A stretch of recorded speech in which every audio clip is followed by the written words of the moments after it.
Hi everyone, this is Jim. Welcome to round one coverage of my games from the 2018 Western States Open held in Reno last weekend. This was a good tournament. They had around 200 players playing in it. A couple of grandmasters, some international masters, so strong turnout in the open section. I was playing in the A section where there were 26 players in the 3-day. This tournament now has both 3-day and 2-day sections. So in the 3-day where I was, every game is 40 moves in 2 hours, followed by sudden death in 1 hour with a 5-second delay. So a nice relaxed time control leading to 6-hour games, and potentially 6-hour games. And the 2-day section, what happens is that the players in that play 3 fast games, and then they join in with the 3-day section in round 4. So rounds 4, 5, and 6, the two sections are merged together, and all the players are playing at the slower time control. So anyway, but this is round 1 in the 3-day, so I have a slow time control. There's 26 players. I'm playing on board 13, so I'm on the bottom board. My rating for this tournament was 1861. So what this means is that my rating was actually right in the middle of this section, and so I was playing what they do the first round is they take the top half and pair them up against the bottom half. So I was right down. I was the lowest player in the top half, if you want to think of it that way. And my opponent was the lowest rater in the bottom half, lowest rated player in the bottom half. So he was rated 1704. So anyway, he's got the white pieces, and he starts off with knight f3.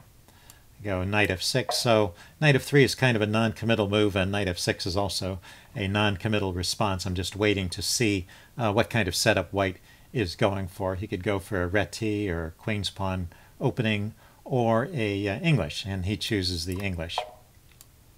So I play c5. I'm doing my standard system. I have this system that I play against the English where I play knight f6, pawn to c5, and then I get in d5 on move 3. And in almost every case I can get this move in. There are some lines, I guess, where white plays an early e4, and then I can't play that. But move 3 is pretty quick, and that's how I play this. I just want to get some open lines and prevent white from getting into a standard kind of closed position with the English. So white takes here. That's the main move on the right. The correct response. I take back, and then he goes g3. I develop my other knight, and he goes bishop g2. So at this point I have to make a decision. It's not actually forced at this point, but this knight is a bit loose here. There's potentials for discovered attacks.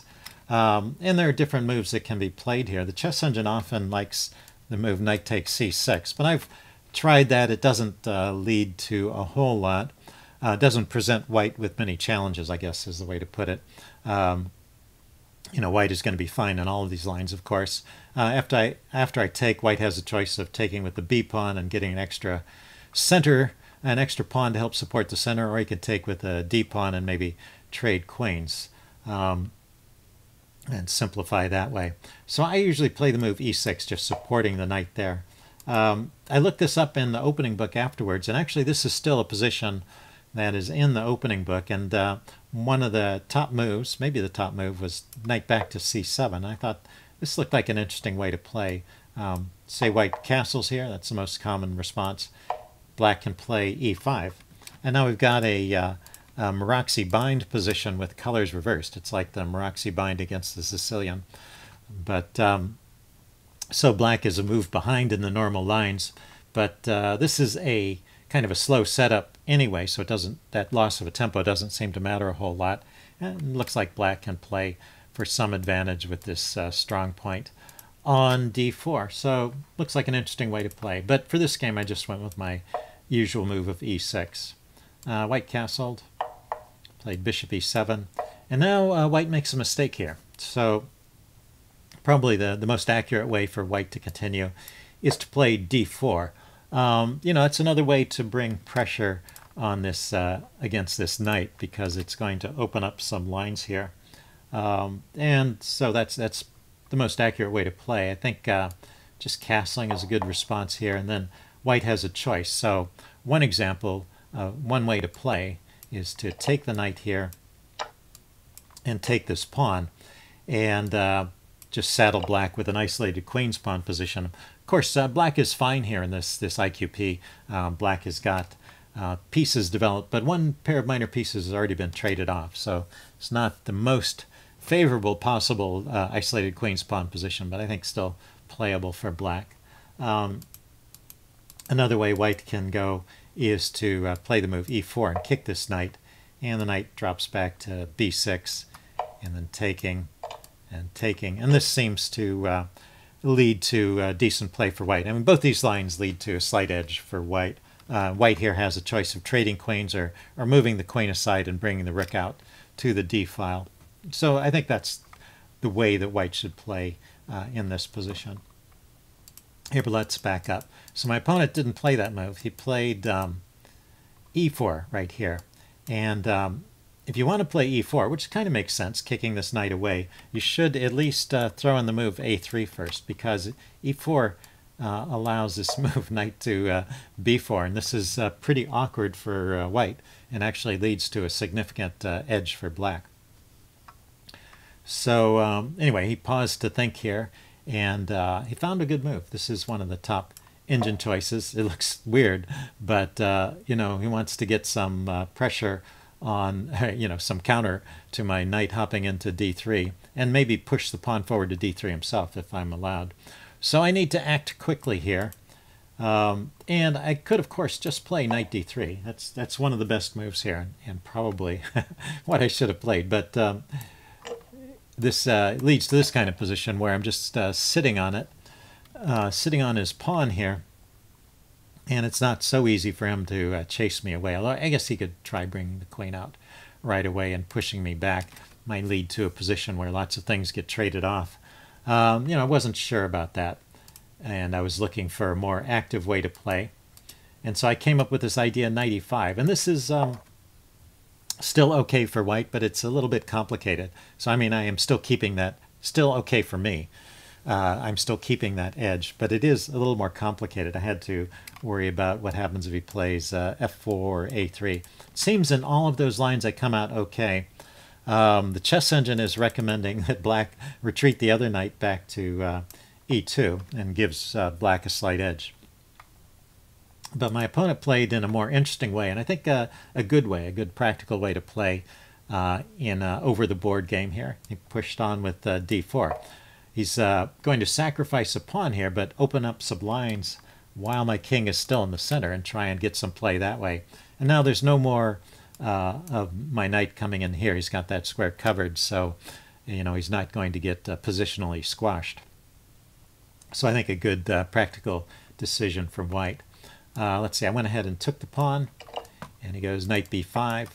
He didn't go there. He went knight b5.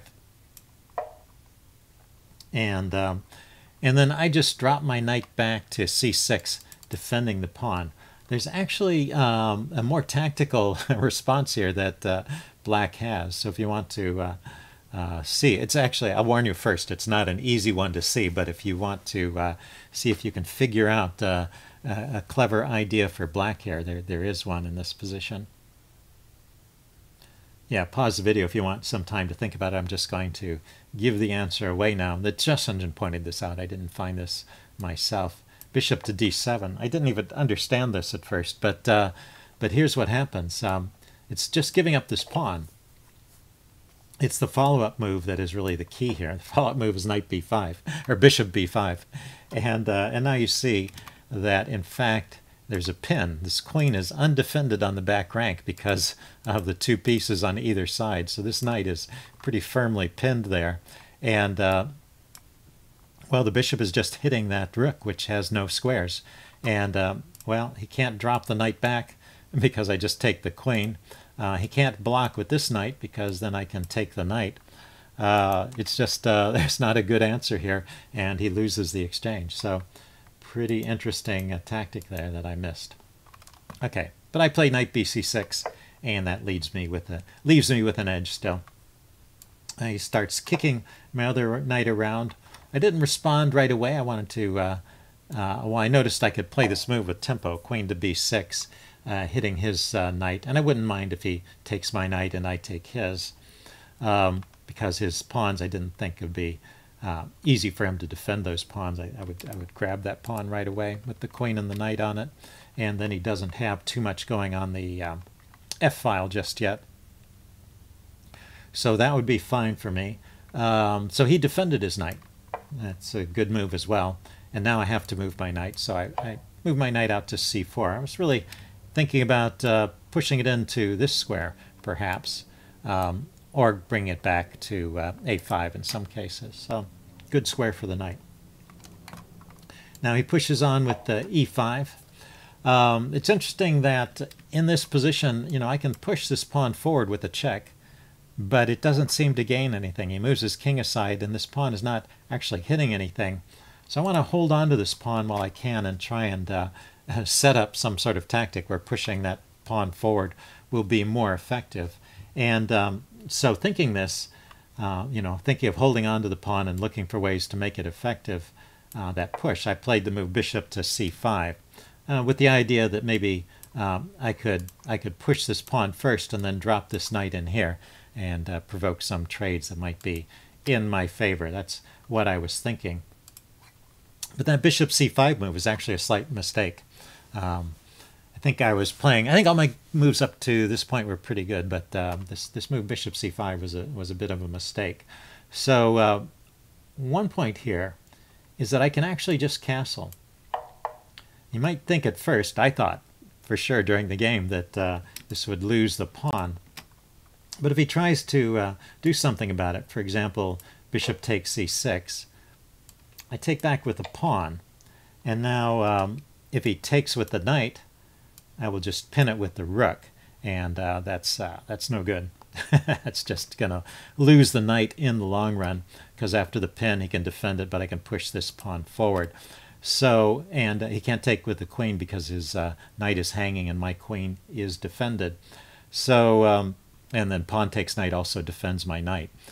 So this is just not working for white. In fact, white is in some trouble here. So I could just castle here, and the chess engine thinks the best move for white is queen d3, and the game would continue. I've still got my extra pawn. I can kick this knight away, and this is looking good for me. Another move that I could have played here was bishop to d7, and once again, if he takes, well, this time I can take back with the bishop, because this is starting to look pretty dangerous for his king with my pieces on these two diagonals, and he actually gets into trouble here. So once again, the chess engine, rather than exchanging there, prefers a move like queen to d3 to blockade that pawn. So anyway, the game would continue from there. So that would be best play for black. Instead, I went to this move bishop c5, and as I said, I was not only thinking of defending the pawn, but I was also thinking of pushing it and playing my knight to e3, which he stopped very simply with this move, knight to d3. So that's a sign, you know, this move actually caught me by surprise, and it was a very logical move. So that's kind of a sign I wasn't in my best condition here.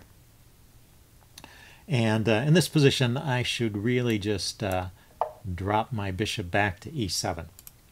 But you know, I didn't want to do that. I pulled this bishop out. I decided if he traded, it wasn't such a big deal. What I really wanted to do was to get rid of this knight before he traded off that bishop, because this knight has the threat of coming in here to d6, which is pretty annoying. So I kicked the knight with a6. And, well, this combination of a6 and bishop c5 is not good for me. So black is actually, white. White is actually better here. So there are some tactics in this position. See if you can spot any of them. It's white's turn to move, and what's the best move?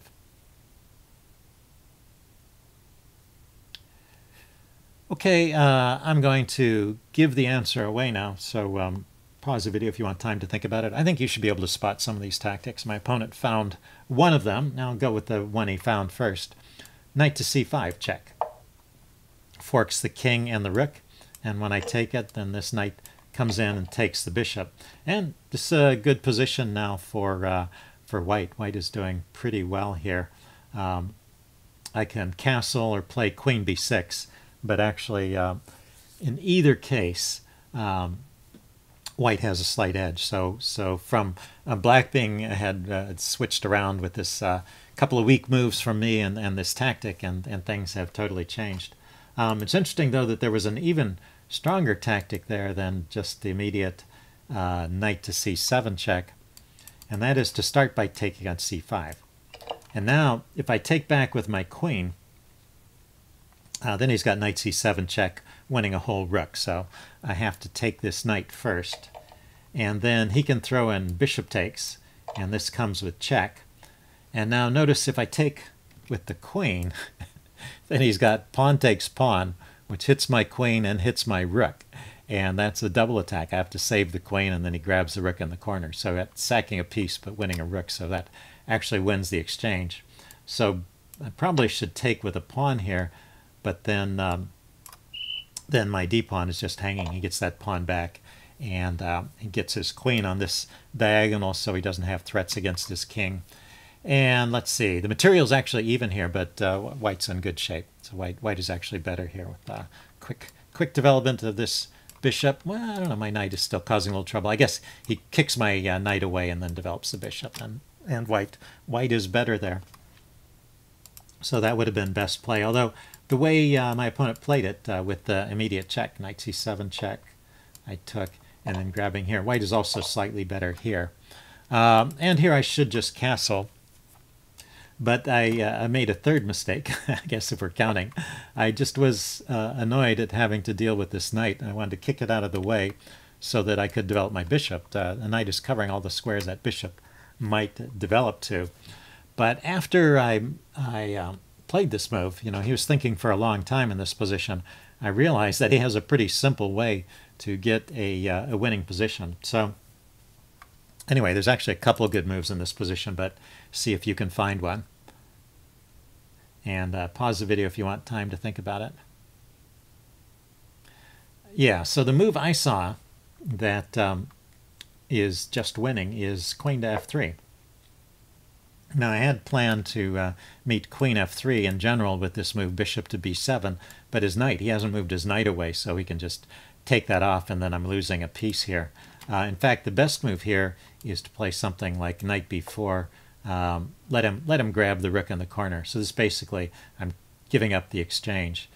He can do a desperado move with his knight, take there, and then take my rook in the corner, and I can castle. But well, basically, white got the pawn back, and white grabbed a rook for a knight. So white is just up the exchange. So queen f3 is a very strong move here and probably winning. What's interesting is that my opponent didn't play queen f3, but played a different move, knight to e4. And if you spotted this move, this is actually rated by the chess engine as even stronger than queen f3. So pretty remarkable. One idea is that this knight can come into one of these squares with a tempo, opening up the diagonal for the bishop. So there's still problems on the diagonal. And, I was worried about my king position here. So I went ahead and castled. And, that had been my plan, actually, kick that knight away and castle. And I thought I was going to be okay. But white has a bunch of forcing moves here. So white starts with b3, kicking my knight. And here I dropped it into e3 as I had been planning. He trades it off. I was thinking here I've got a chance of holding on to it. But he played the move rook to c1. And now maybe the threats are starting to become more obvious, and the strength of that knight e4 move is starting to show itself. I still want to try and clear up things on the diagonal, so I play my rook to b8. And here he plays a tactic, so see if you can find a nice tactic for white here. Okay, pause the video if you want time to think about it. I'm going to give the answer away now. He played rook takes c6. Yes, and so now we can see why these knight moves with check are a problem. I can't take that rook because that will lead to a discovered attack on the queen. So I step the queen to the side, but I'm just down a piece here. I decided to play on anyway just to see how things worked out. It's still a complicated position. So he continued with knight to d6. He's got that good square for his knight. Yeah, after I castled, knight d6 is not with check. Knight f6 is the move with check, but knight d6 is still a good square for that piece. So I went bishop d7, wanted to chase his rook back. He dropped back to c3, looking at my pawn here. Push on with b5, so it's defended. And he just gangs up on my advanced pawn. So I grab a pawn over here, maybe hoping to get counterplay with the passed pawn. Let's see, went rook a1, hitting my bishop. And I played rook b3. I decided I didn't want to just retreat the bishop. Well, notice that after rook a1, if I retreat the bishop to this square, which is where I want to go, he can just take it because of the pin on the a file. So anyway, I play a slightly tricky move here. I counterattack his loose rook and provoke this trade. And then he plays rook takes a6 because the queen is also attacking that pawn. So he gets that passed pawn, but he leaves me with this pawn. So queen to d4, I'm going to try and hold on to that. He played bishop to f3. And here I was just looking for ways to stir up trouble. And I saw this move bishop to c2. I thought it was pretty interesting. The idea is that I'll come here and fork those two pieces, so it comes with a threat. And if he takes the bishop, then this actually completely turns the game around because I can push here with check, and he can't actually stop the pawn from queening. The king has to move, and it can't come forward. So that would be a disaster. But bishop c2, I realized he could meet bishop c2 with rook to a3. Just get the rook away from that fork and control this square so the bishop can't come there anyway, and I don't have an easy way to push that pawn through. So bishop c2 wasn't working, and but while I was thinking about that idea, I said, oh, why don't I just play bishop to e1? And now if he takes, I'll do the same thing, and if he moves the queen away, I can grab the bishop, and this is turning the game around, isn't it? And so anyway, I realized there was a flaw after I made the move. I realized there was a flaw to my thinking, but it took my opponent a long time to figure it out. So I was like walking around for 20 minutes while he figured this one out. But do you see the flaw in my reasoning here? Yeah, there's only one move that white has in this position, and of course it keeps the edge, which is he should just take here. Because when I push forward with the check, he can take my queen. He can't stop my... This is how the game went, too. He can't stop my pawn from queening, but I can't get a perpetual here. Let's see, I tried to bring my rook into the game. He played rook to a8, so that prevents me from lifting my rook, and he's going to take it, so I trade. Of course, I would have had to have been careful anyway because I have a back rank problem. But if I could have lifted my rook with check, I might have considered it. But anyway, he traded that off. I went for a check, and he blocked with the queen. And there's no more checks, and he's 2 pieces up. So I resigned here. Anyway, a very good game by my underrated opponent. Actually, I looked up his rating history afterwards, and he's played quite a few tournaments, and his rating bounces around in the 1700 to low 1800 range. But he was just having a good game and a good tournament. And of course, I was feeling actually during the game. I didn't want to mention this because I didn't want to do too much foreshadowing of the result. But I was feeling a bit foggy during the game, so I definitely was not in best of form. And of course, there are these little signs when your opponent makes moves that you don't expect, that you should have expected. That's a sign that you're not seeing everything that's going on the board, and it's a sign that you're not in your best of form. So it's a question whether I can get into good form and do better in the rest of the tournament. There's one other thing I wanted to mention here, which is actually I was having a streak of games where I hadn't lost. And I didn't want to mention it because it's a bit of a superstition not to talk about your streaks while they're happening in any sport, including chess. But I had 15 games in a row where I didn't lose. So starting back in June sometime, I lost a game at the beginning of June, and then I hadn't lost a game up until this game was played October 19th, I think it was. So that was a pretty good streak for me. I don't think I've ever gone that long. In the 15 games, I had 6 wins and 9 draws, but no losses. So pretty nice accomplishment. And it's a streak that had to end sometime. So anyway, I lost my first round game, but stay tuned and see what happens in round 2. See you then.